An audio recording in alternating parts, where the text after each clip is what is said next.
Amém e amém. Amém, meus irmãos. Boa noite, a paz do Senhor Jesus.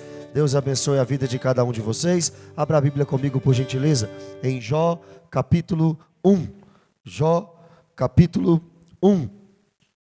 Eu queria falar com vocês a respeito deste livro, deste homem que nos ensina muito. O livro de Jó pode nos ensinar muito, se tivermos com o coração aberto para ele nessa noite. Irmãos, não sabemos quem escreveu esse texto. Talvez Moisés, alguns dizem Eliú, outros dizem que este livro é um pouco mais novo, então Salomão escreveu, nós não sabemos. Muito provavelmente por causa da característica do livro, Jó vive no período dos patriarcas, ou seja, eu estou dizendo que é possível que Jó tenha vivido no ano de 1800 antes do nosso Senhor Jesus Cristo, no mesmo tempo de Abraão, Isaque e Jacó. O seu nome significa odiado, perseguido. Os teólogos da teologia liberal e aqueles que não confiam na Bíblia como a palavra de Deus, dizem que Jó, na verdade, é uma fábula, que esse homem, na verdade, nunca existiu, mas a Bíblia nos dá testemunho dele. Em Ezequiel capítulo 14, no versículo 14, e também no versículo 20, o profeta fala sobre Ezequiel como um homem histórico.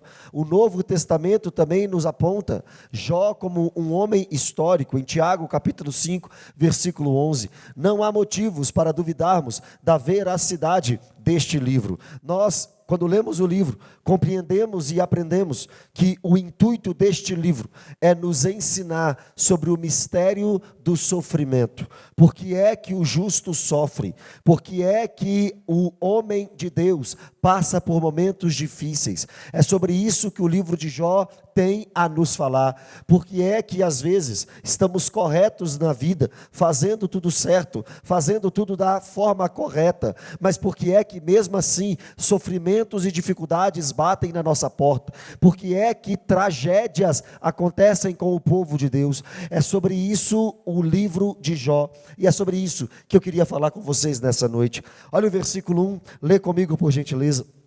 Havia um homem na terra de Uz. Muito provavelmente essa terra era na região de Edom, ou então de Aurã. Eu estou falando do leste do Jordão, onde hoje é a Jordânia, cujo nome era Jó. Já disse o significado de Jó. Jó significa odiado, perseguido, aquele que passa por dificuldades. Agora, o texto vai mostrar para nós 4 características deste homem. Homem íntegro e reto, temente a Deus e que se desvia do mal. Jó é íntegro, Jó era reto, Jó era temente a Deus e Jó se desviava do mal. Daqui a pouco, quando lermos o versículo 8, você vai perceber que o próprio Deus fala isso sobre Jó, mas agora quem fala isso é o autor do livro. Ele era um homem íntegro e reto. Isso significa que Jó era completamente irrepreensível.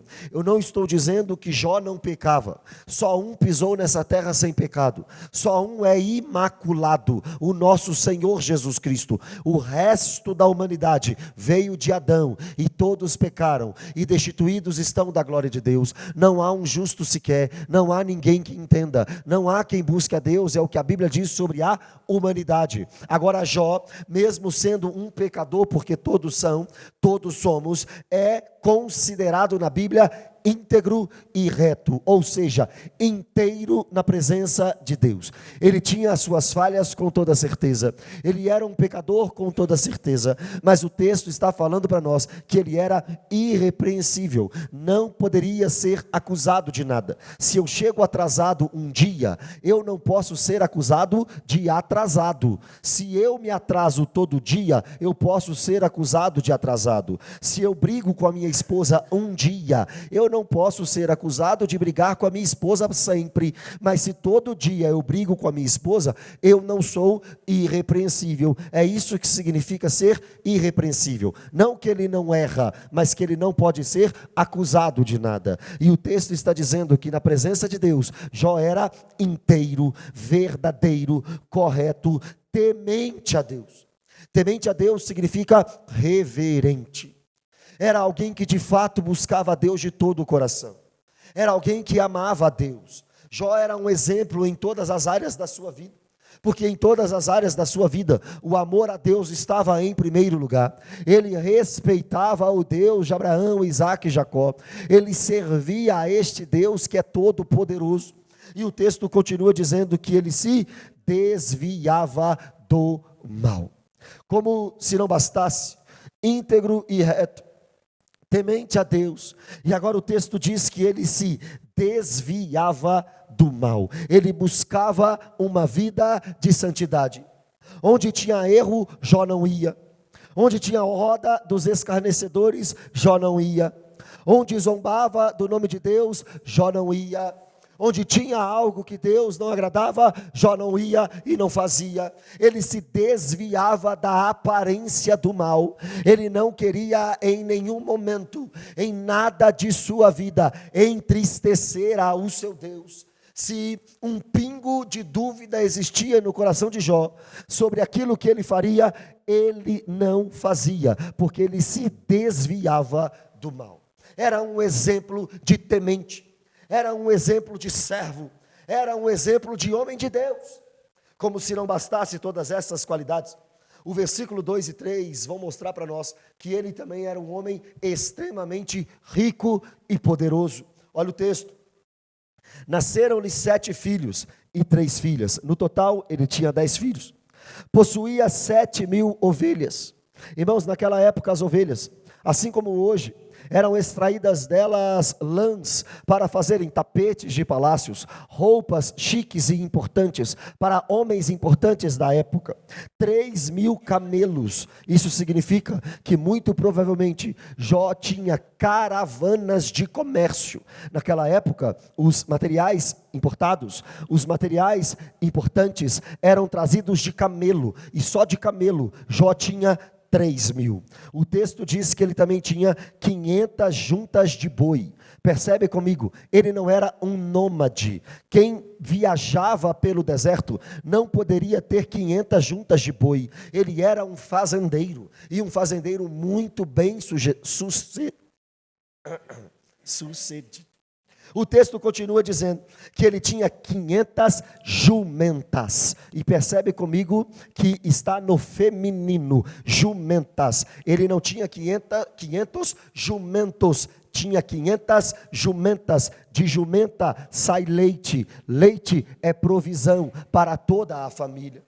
O versículo 4 vai mostrar para nós que ele tinha uma boa família. Uma família unida. No versículo 1, ele é um crente exemplar. No versículo 2 e 3, um homem muito rico. E no versículo 4, a sua família era unida. Olha o texto. Seus filhos iam às casas uns dos outros, faziam banquetes, cada um por sua vez, e mandavam convidar as suas 3 irmãs a comerem e beberem com eles. Perceba isso, irmãos. Naquela época, as mulheres não eram valorizadas. Naquela época, as mulheres não eram contadas na sociedade. Mas na família de Jó, não. As 3 irmãs, as 3 filhas, serviam sim, como um número total dos filhos. Os filhos, homens, valorizavam as filhas, mulheres. Chamavam as filhas para os banquetes. É possível que esses banquetes diziam respeito aos aniversários. Cada um fazia aniversário numa data. Na semana do aniversário, cada filho era responsável por um dia de banquete. As festas eram 7 dias de festas, 7 dias de banquetes. E em todos os aniversários, os irmãos estavam juntos, chamavam as irmãs e faziam festa de uma semana. Até agora não encontramos erro em Jó. Até agora olhamos para a vida de Jó e compreendemos que ele de fato é um exemplo para todos nós. Mas o versículo 5 ainda vai aumentar o nível da vida de Jó. Olha o texto. Decorrido o turno de dias de seus banquetes, chamava Jó a seus filhos e os santificava. Levantava-se de madrugada e oferecia holocaustos, segundo o número de todos eles, pois dizia: talvez tenham pecado os meus filhos e blasfemado contra Deus em seu coração. Assim o fazia Jó continuamente. Este homem era tão temente a Deus, este homem se entregava tanto a Deus, que só de pensar que os filhos dele tinham pecado, ele já se levantava de madrugada e oferecia sacrifício a Deus todos os dias dos banquetes. Eram 7 dias de banquetes. Ele tinha 10 filhos. Então, em cada dia de banquete, de madrugada, ele oferecia 10 holocaustos a Deus. Holocausto é queimar um corpo, fazer sangrar, deixar sangrar até a morte e depois queimar o animal. Toda madrugada, de festa de banquete, com medo dos filhos pecarem, Jó se levantava e fazia esse sacrifício a Deus como um sacerdote do lar. Este é Jó, o homem que sofreu tudo que nós sabemos, o homem que passou por tudo que nós sabemos, e veremos a partir do versículo 6. Versículo 1, homem íntegro e reto, temente a Deus e que se desvia do mal. Versículo 2 e 3, um homem extremamente rico. Versículo 4, um homem com uma família exemplar. Versículo 5, um homem temente a Deus e sacerdote do lar. A partir do versículo 6, a Bíblia vai mostrar para nós que a cena da história muda. Até o versículo 5, a história está sendo contada na terra. Mas a partir do versículo 6, a Bíblia vai nos mostrar o que acontece na história de Jó no céu. Se Jó pudesse ter um pingo de controle da sua vida, este controle seria estabelecido na terra. Mas agora, irmãos, a história será contada no céu. E daquilo que vem do céu, ninguém tem controle. Daquilo que vem do céu, nós não sabemos. Daquilo que vem do céu, nós podemos ser surpreendidos, porque a partir de agora, nós iremos mostrar a vontade, pelo menos, no mínimo, permissiva de Deus, na vida de Jó. Olha o versículo 6. Num dia em que os filhos de Deus vieram apresentar-se perante o Senhor, veio também Satanás entre eles. Escuta isso, meu irmão. Certa vez, aparecem os anjos diante de Deus, e os anjos diante de Deus vão prestar conta de seu ministério. Tem gente que não gosta de prestar conta de ministério, tem gente que acha que não deve satisfação para ninguém. Isso é um erro, isso é uma falha, porque todos nós devemos satisfação aos nossos líderes. E todos nós devemos satisfação ainda mais a Deus. Os anjos, sabendo disso, vão agora ao encontro de Deus para prestar conta de seu trabalho. E o texto diz para nós que Satanás estava no meio deles. Você sabe muito bem, irmãos, que o pecado não começou na terra. O pecado começou no céu. O primeiro homem a pecar foi Adão, mas o pecado, a transgressão, ir contra Deus, começou no coração de Satanás no céu. Em Lucas capítulo 10, versículo 18, Jesus disse que viu Satanás caindo do céu como um relâmpago. Só que aqui no livro de Jó, nós vemos que mesmo depois da queda de Satanás, por causa de sua soberba, sabemos isso por causa de 1 Timóteo capítulo 3, versículo 6, Satanás tinha acesso aos céus. Isso vai mudar em Apocalipse capítulo 12, quando a Bíblia mostra para nós que na ascensão de Cristo, uma batalha acontece no céu. Miguel e Satanás batalhando, Miguel o vence e o expulsa definitivamente dos céus. Por quê? Porque ele não pode mais nos acusar. Se Jesus veio a essa terra, pagou pelo meu e pelo seu pecado, subiu aos céus e está sentado à direita de Deus como nosso advogado e nosso intercessor, Satanás vai nos acusar de quê? Não há mais condenação para aqueles que estão em Cristo Jesus. Mas Apocalipse capítulo 12 também mostra para nós que o céu festeja porque Satanás foi expulso de lá, mas a terra tem que lamentar porque Satanás foi lançado na terra com grande ira, sabendo que pouco tempo lhe resta. Satanás não está no inferno. Ele será lançado no lago de fogo e enxofre, dada a vinda de Cristo.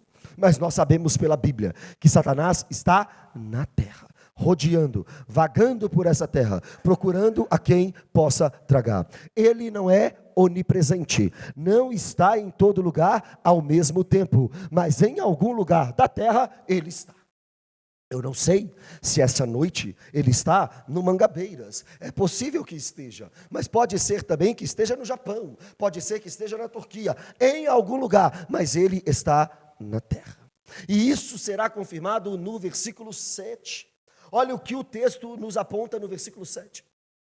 Então perguntou o Senhor a Satanás, escuta, quem começa a conversa não é Satanás, quem começa a conversa é Deus. Quem chama para uma conversa é Deus. É Deus que vai questionar Satanás com uma pergunta. Olha o texto. De onde vens? Você sabe muito bem que Deus é onisciente. Ele sabe de todas as coisas.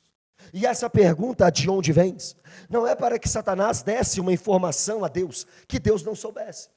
Essa pergunta é para que Satanás confirme aquilo que ele faz. Se mostre agora, Satanás, e diga a todos quem você é e o que você faz. E Satanás responde. Satanás respondeu ao Senhor e disse: de rodear a terra e passear por ela. É exatamente isso que Satanás está fazendo, sabendo que pouco tempo lhe resta. Sabendo que quando Cristo vier em glória, ele será lançado no lago de fogo e enxofre.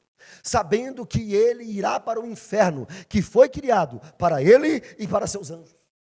Neste dia incrível do céu, os anjos estão diante de Deus, para prestar contas de seu trabalho.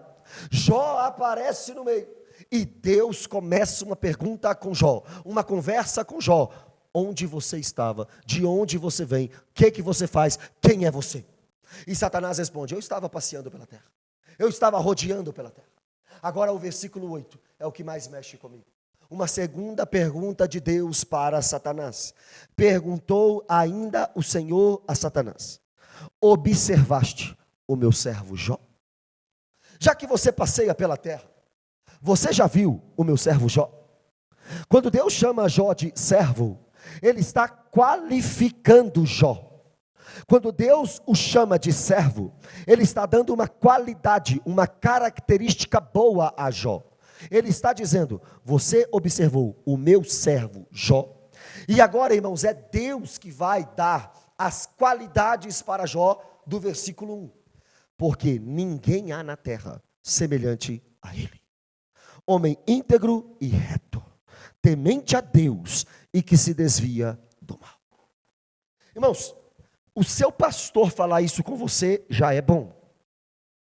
A sua esposa falar com você é melhor ainda. Mas você pode enganar o seu pastor. Você pode até enganar a sua esposa. Mas Deus te chamar de homem íntegro e reto, temente a Deus e que se desvia do mal, é algo quase que inacreditável. Deus diz para Satanás que na terra, nos dias de Jó, não havia ninguém como ele. Se Jó viveu nos dias dos patriarcas, nem Abraão era como Jó. Obviamente, anos depois, nem Isaac era como Jó. Obviamente, anos depois, nem Jacó era como Jó. Nós estamos falando do homem mais temente a Deus, que pisou na terra nos seus dias, chamado por Deus de homem íntegro e reto, temente a Deus e que se desvia do mal. Só que agora, meu irmão, Satanás vai responder a Deus. E a partir do versículo 9, a vida de Jó vai mudar completamente.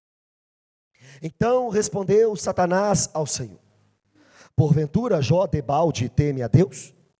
Acaso não o cercastes com sebe, a ele, a sua casa e a tudo quanto tem? A obra de suas mãos abençoastes, e os seus bens se multiplicaram na terra. Estende, porém, a mão e toca-lhe em tudo quanto tem, e verás se não blasfema contra ti na tua face. Agora, irmãos, você percebe a diferença de opiniões. A opinião de Deus para Jó é: ele é homem íntegro e reto, temente a Deus e se desvia do mal. Só que a opinião de Satanás com Jó ele é um interesseiro. Só te adora porque o Senhor o abençoou muito. Só o adora porque o Senhor deu tudo para ele. Ele te serve debalde, ou seja, à toa. Sabe por que ele é assim, Deus? Porque o Senhor o abençoou muito. Sabe por que ele é assim? Porque o Senhor deu muita coisa para ele. Se Satanás tivesse falado isso sobre um de nós aqui nessa noite, eu até acreditaria, porque eu sei que tem muita gente que vem na igreja por interesse, tem muita gente que vem na igreja só pelas bênçãos de Deus, tem muita gente que vem para a igreja só para receber uma vitória, só porque Deus é o abençoador e galardoador. Eu sei que tem muita gente que vem na igreja não querendo o Deus das bênçãos, e sim as bênçãos de Deus, mas não era o caso de Jó. Jó era íntegro e reto, temente a Deus e que se desviava do mal.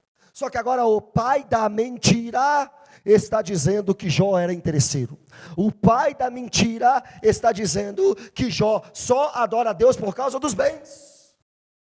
Cuidado com quem você está dando ouvidos. Talvez você está dando ouvidos para filhos de Satanás, filhos do diabo. Por isso mentem sobre você. E você acredita naquilo que Satanás fala sobre você. Jó está ouvindo, ou melhor, Deus está ouvindo de Satanás sobre Jó, que Jó era interesseiro. Mas Deus é quem sabia a verdade sobre Jó. Só que Jó faz um pedido a Deus, que se Deus dissesse não, não teríamos essa pregação aqui hoje. Se Deus tivesse falado não, Jó não passaria pelo que ele passou. Deus ouviu de Satanás: estende, porém, a mão e toca em tudo o que ele tem, e verás, se não blasfema contra ti na tua face. Versículo 12 é a resposta de Deus, que se fosse diferente, poderia mudar tudo. Só que a resposta de Deus foi: disse o Senhor a Satanás: eis que tudo quanto ele tem está em teu poder, somente contra ele não estendas a mão. Olha o texto, irmãos. E Satanás saiu da presença do Senhor. Satanás saiu da presença do Senhor com a permissão do Senhor de acabar com a vida de Jó, de tocar em tudo que Jó tinha. Ele só não poderia tirar a vida de Jó, mas poderia tocar em tudo que Jó tinha. Se Deus tivesse falado: não toque em nada, Satanás não tocaria. Se Deus tivesse falado: arreda-te de mim, Satanás, ele teria arredado. Mas não foi isso que Deus disse. Deus permitiu Satanás agir na vida de Jó. A pergunta que não quer calar, e é a pergunta do sermão, é a pergunta da semana, é a pergunta do mês, é a pergunta do ano: por que Deus permitiu? Por que é que Deus autorizou Satanás a tocar em tudo que Jó tinha? O texto bíblico não responde. A Bíblia não responde. É claro que, olhando hoje, 3.800 anos depois dessa história, a gente pode falar no confortável do nosso lugar, para que a gente pudesse aprender como confiar em Deus nos momentos difíceis. Ok, de fato isso é uma verdade no livro. Para que a gente possa entender que Deus é soberano. Ok.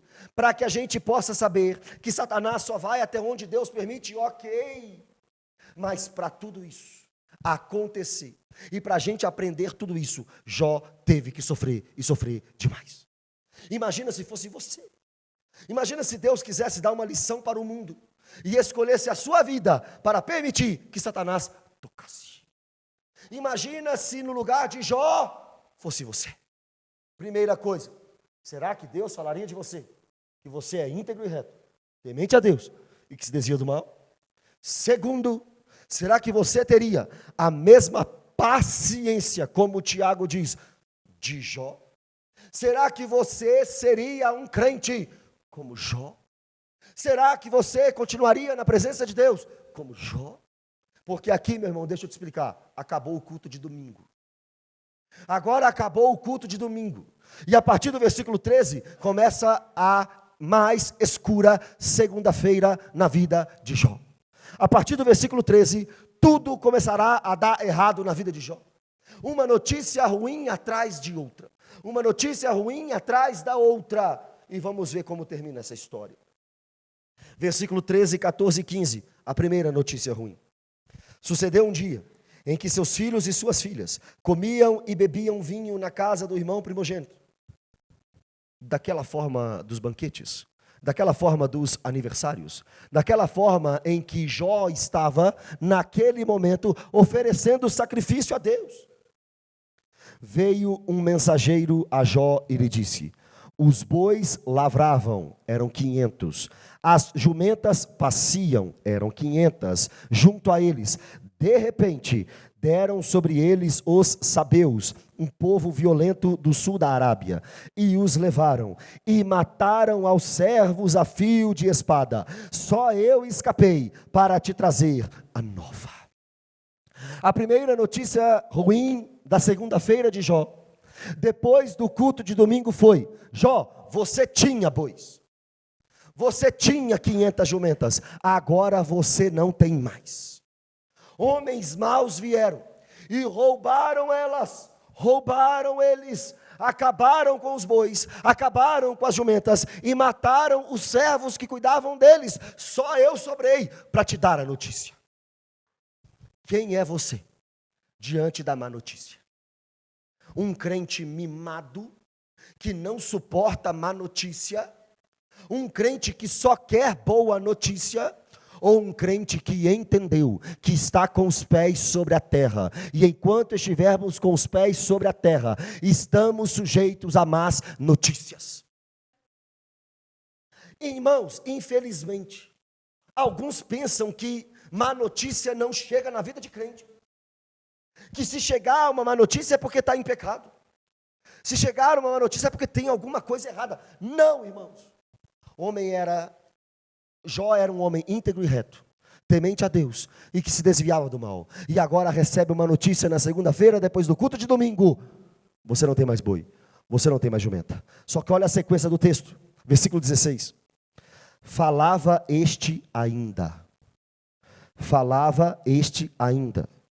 O primeiro, com a primeira má notícia, ainda estava dando a notícia, quando chegou uma segunda má notícia. A primeira notícia era má, e ainda estava sendo falada. Antes de terminar a notícia, chega a segunda má notícia. Falava este ainda, quando veio o outro e disse: fogo de Deus caiu do céu e queimou as ovelhas e os servos. Eram 7.000 ovelhas. E os consumiu. Só eu escapei para trazer-te a nova. Uma má notícia já te entristece na segunda-feira. E não é para ser diferente. Nós temos sentimentos, nós passamos tristezas. Quando as coisas acontecem de forma ruim, nós sentimos. Mas escuta, irmãos, na mesma manhã, na mesma hora, no mesmo tempo que Jó recebeu a notícia que ele não tinha mais boi, que ele não tinha mais jumenta, agora ele recebe a notícia de que ele não tem mais ovelhas. 7.000 ovelhas, aquelas que ele tirava lã para os palácios, para as roupas, para os tapetes, para os lugares importantes, não existe mais. Irmãos, só quem já passou por algo parecido sabe o que eu estou dizendo. De uma hora para outra, perde tudo. De uma hora para outra, não tem mais esperança. De uma hora para outra, as coisas mudam completamente na sua vida. Mudar do pior para o melhor é fácil, mas Jó está mudando do melhor para o pior. Jó está do homem mais rico do Oriente, o texto bíblico diz, para o homem mais desgraçado do Oriente. Irmãos, se Deus te deu muita coisa, glorifica a Deus. Mas se você não tem nada, ou se perder tudo, você glorifica a Deus. No domingo de manhã, aleluia e glória a Deus. Notícia boa, a família está reunida, está tudo dando certo. O banquete chegou, as ovelhas estão no pasto, as jumentas estão dando leite, está tudo certo.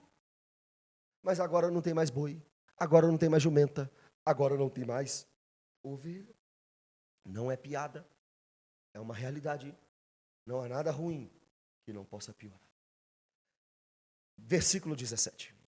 Falava este ainda. A segunda má notícia ainda estava sendo contada. Falava este ainda. Quando veio o outro e disse: dividiram-se os caldeus em 3 bandos. Caldeus eram homens da Mesopotâmia, que deram origem ao Império Babilônico.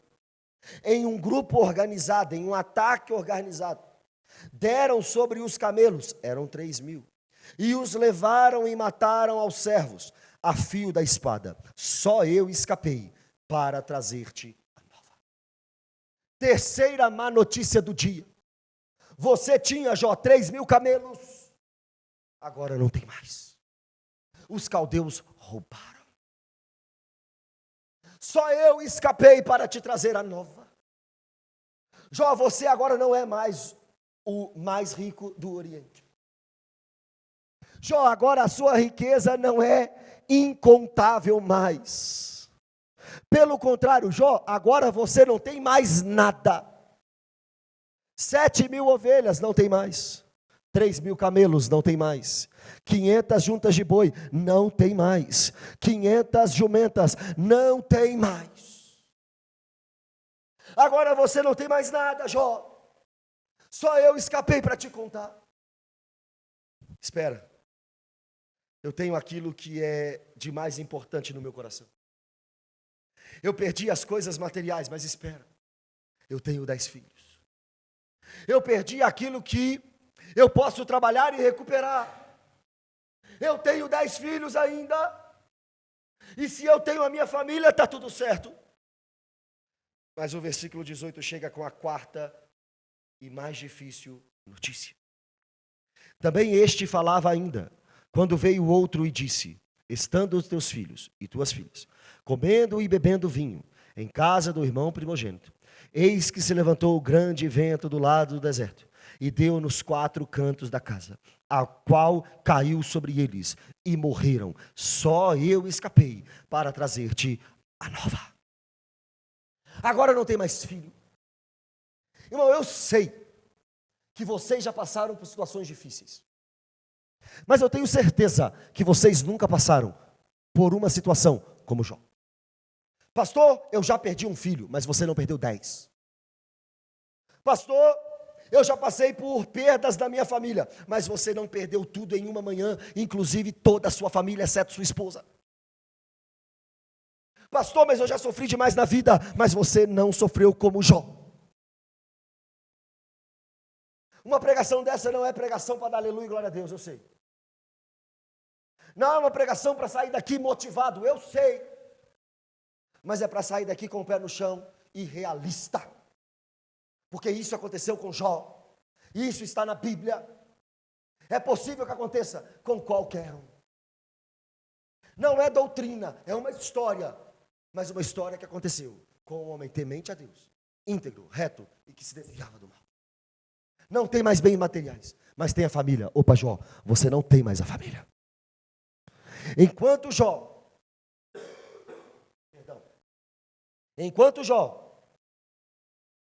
recebia a notícia dos animais, ele ainda estava de pé. Enquanto Jó recebeu a notícia de que ele estava perdendo as coisas materiais, ele ainda estava de pé.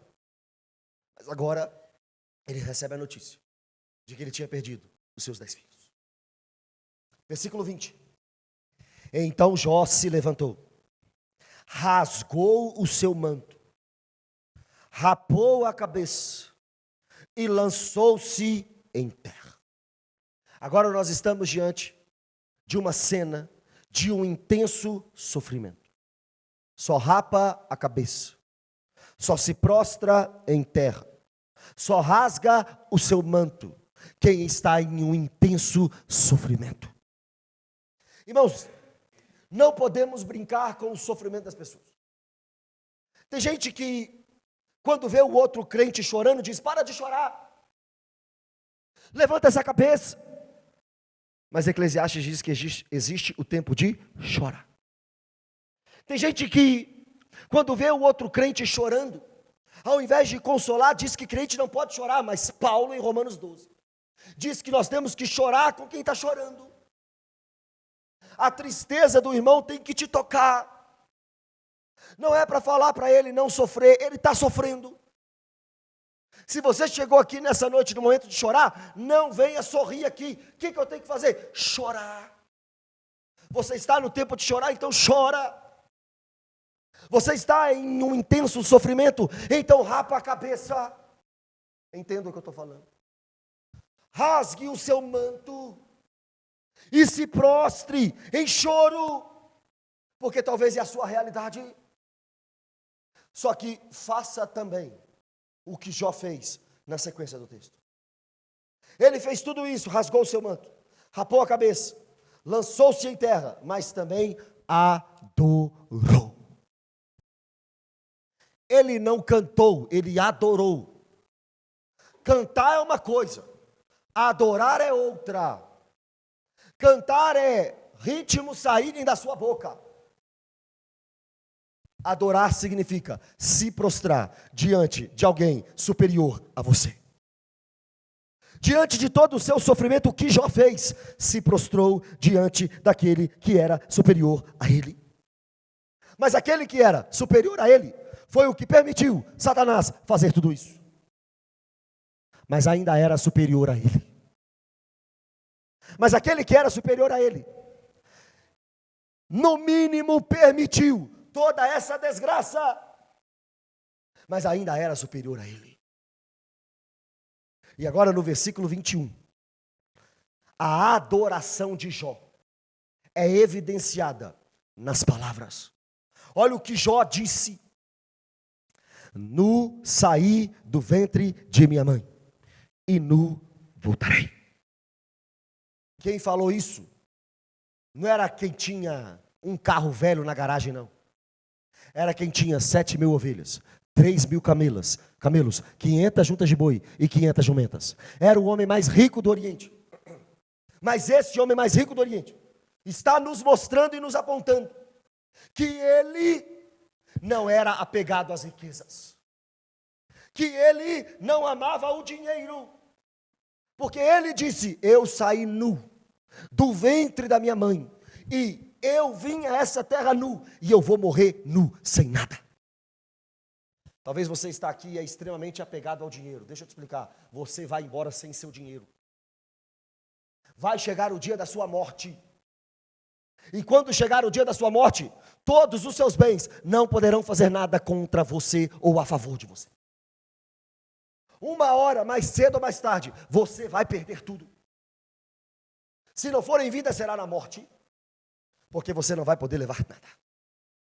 E Jó, sabendo disso, em vida disse: eu saí nu do ventre da minha mãe, e nu eu voltarei. Agora tem que ser crente para falar a sequência. O Senhor o deu, e o Senhor o tomou. Se o Senhor o deu, se o Senhor o tomou, vamos reclamar? Não. Vamos blasfemar? Não. Vamos murmurar? Não. Bendito seja o nome do Senhor. Se amanhã, irmãos, não chegar aquilo que você anseia, bendito seja o nome do Senhor. Se amanhã a má notícia bater na porta, bendito seja o nome do Senhor. Se amanhã você perder o que mais ama, bendito seja o nome do Senhor. Se essa semana for a mais difícil da sua vida, bendito seja o nome do Senhor. Em tudo isso Jó não pecou, nem atribuiu a Deus falta alguma. Deixa eu te explicar e resumir o livro de Jó. No capítulo 1, ele perde tudo. No capítulo 2, ele perde a saúde. Porque mais uma vez os anjos estão diante de Deus no capítulo 2. E Satanás aparece de novo. E Deus pergunta a Jó sobre Satanás de novo. Mas agora Satanás pede pele por pele. Agora Satanás pede para tocar na saúde de Jó. E Deus permite. E Deus não proibiu. Só mandou Satanás poupar-lhe a vida. No capítulo 19, Jó tem mau hálito. No capítulo 21, Jó tem calafrios. No capítulo 30, a sua pele está enegrecida. Na sequência do livro aparece 3 amigos de Jó, Elifaz, Bildade e Zofar. E os 3 só falam asneira para Jó. Tem um pecado oculto aí, você está assim porque merece, é castigo de Deus. Só no capítulo 32 que aparece Eliú, o mais novo dos amigos, o 4º, mandando Jó confiar na soberania de Deus. No sofrimento quem você escuta? Elifaz, Bildade, Zofar, não tem nada para te falar não, irmão. Sabe por que o livro de Jó é longo? Porque Elifaz, Bildade, Zofar estão falando demais. Eliú chega com uma palavra de sabedoria, mas só no capítulo 32. Jó não blasfema, mas Jó começa a murmurar. No capítulo 3, ele amaldiçoa o dia do seu nascimento. Na sequência do livro, ele faz mais de 30 perguntas para Deus. Por que Deus? Por que Deus? Por que Deus? Por que Deus? Mas a partir do capítulo 38, Deus é que faz perguntas para Jó. E se Jó fez mais de 30 perguntas para Deus, a partir do capítulo 38, Deus começa a fazer mais de 70 perguntas para Jó. Onde você estava, Jó, quando eu criei o firmamento? Onde você estava, Jó, quando eu criei todas as coisas? Já que você está reclamando, Jó, do que eu permito que acontece, qual era o seu plano? Qual era o seu plano então, meu irmão? Se você acha que a sua vida está ruim, qual era o seu plano? Se aquilo que Deus permite acontecer, acontece, e você está reclamando, a pergunta é, como você faria? Melhor do que Deus? Você tem um plano melhor do que o plano de Deus? Você tem algo melhor do que a permissão de Deus? Eu te pergunto nessa noite. A resposta é, não. É por isso que Paulo em Romanos 9 diz, quem és tu, ó homem, para discutires com Deus? Nós é que somos limitados, pequenos, errantes, e não compreendemos as coisas. E Deus não nos deve satisfação. Ele não explicou para Jó o motivo de seu sofrimento, pelo contrário, ele exortou Jó. Depois que Deus faz mais de 70 perguntas para Jó, a vida de Jó começa a mudar. Porque Jó, que era íntegro e reto, temente a Deus e que se desviava do mal, agora está murmurando e reclamando. Enquanto ele perdeu tudo, não murmurou. Enquanto ele perdeu a saúde, não murmurou. Mas na sequência do livro, murmurou. Então agora ele tem que conhecer a Deus de verdade. E no capítulo 42, versículo 2, o texto diz, bem sei que tudo podes, e nenhum dos seus planos pode ser frustrado. Agora o Jó, que está cheio de pergunta, reconhece a soberania de Deus. Opa, não sou eu que governo a minha vida, não sou eu que tenho planos infalíveis, não sou eu que governo a história. Opa, agora eu sei que os meus planos podem ser frustrados, mas o de Deus jamais. Olha que notícia maravilhosa para você. Os seus planos podem ser frustrados, os de Deus não. Os seus planos podem cair em terra, mas os de Deus não. Há caminhos para o homem que parecem de paz, mas o fim deles é vida, é morte. O homem pode fazer planos, mas a resposta vem de Deus. Jó, no final da sua vida agora, ou melhor, no final do seu livro, está olhando para Deus e diz, os seus planos é que não podem ser frustrados, não os meus. Versículo 5, eu te conhecia só de ouvir falar, mas agora os meus olhos te veem. Íntegro e reto, temente a Deus e se desviava do mal, e só conhecia a Deus apenas de ouvir falar. Talvez você está aqui todo domingo, meu irmão. Talvez você está em todo o GC, mas só conhece a Deus de ouvir falar. Talvez você nunca teve uma proximidade de Deus, e está querendo falar para Deus como Ele faz, como Ele age, como Ele trabalha. Quem é você? Sabe quem é você? Ninguém. Diante de Deus. Eu te conhecia apenas de ouvir falar, mas agora os meus olhos te veem. Tem gente que conhece a Deus da pregação do domingo, mas tem gente que tem experiência com Deus. Tem gente que conhece a Deus do livro que leu, mas tem gente que conhece a Deus por experiência própria. Quem é você? Conhece a Deus de ouvir falar? Ou você o sente todos os dias? Quando Deus pergunta mais de 70 coisas para Jó, depois de Jó ter perguntado mais de 30, Jó percebe que ele era nada e Deus é tudo. Então, não é Deus que se arrepende da permissão das desgraças na vida de Jó. É Jó que se arrepende das murmurações de seu livro. Versículo 6, por isso me abandono e me arrependo no pó e na cinza. Aquele que era íntegro e reto, temente a Deus, e que se desviava do mal, e não teve culpa de nada que aconteceu, percebeu que em seu coração tinha coisa que precisava de arrependimento. Talvez você está aqui certinho demais e bonzinho demais, e acha que nada pode acontecer, e acha que você é o cara. Tem coisa aí nesse coração que você precisa se arrepender. Tem coisa nesse coração que precisa de conserto. Tem coisa nesse coração que, se Deus sondar nessa noite, você vai ver as maldades do seu coração.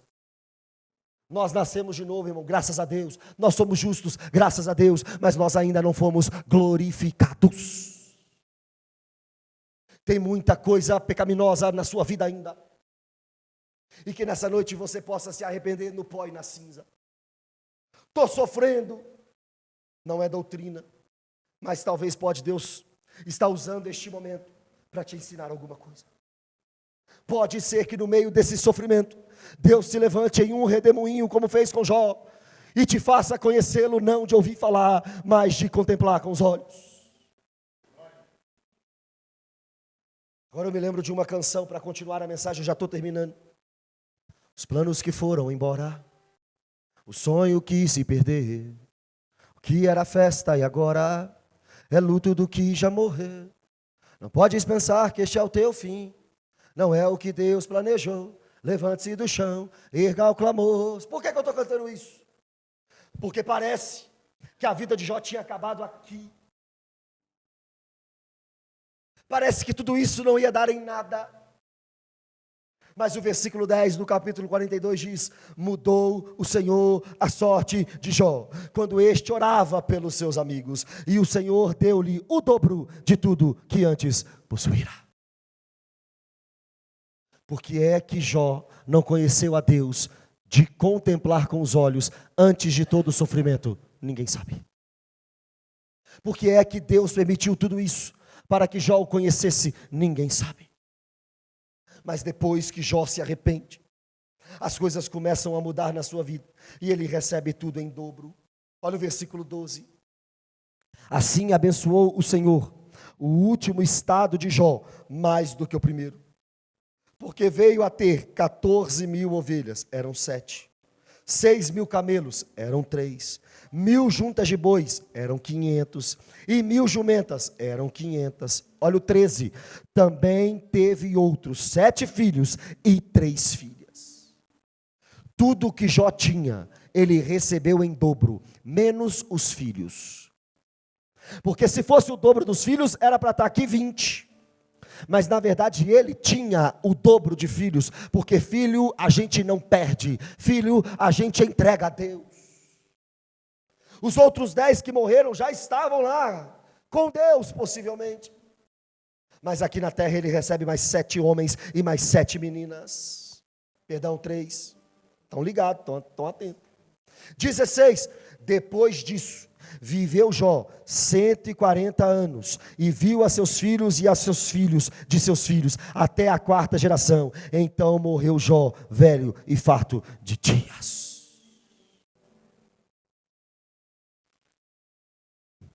Ele começou bem, passou por um péssimo momento, e terminou melhor do que começou. Não por causa da restituição, não por causa dos bens, mas porque agora ele conhecia a Deus. Talvez, irmão, você está passando por uma dificuldade, daqui a pouco vai vir bênção sem medidas, pode ser que sim. Talvez você começou bem, mas agora não tem mais nada, está quebrado, arrebentado, família destruída, trabalho destruído. Pode ser que daqui a pouco Deus mude a sua sorte, pode ser, vai ser uma bênção, mas a bênção maior não é essa. A bênção maior é sair deste momento conhecendo a Deus. A bênção maior da sua vida vai ser contemplar a Deus nos olhos. Fique em pé no seu lugar.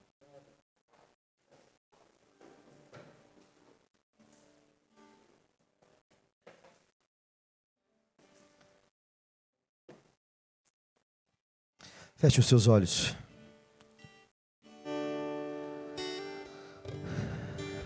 Todos com os olhos fechados. Pense em Deus nesse momento na sua vida. Quem é você? Alguém com muitas posses?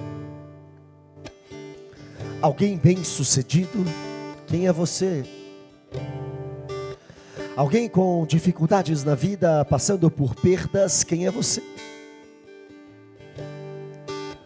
O conselho que eu posso te dar nessa noite é: busque conhecer a Deus.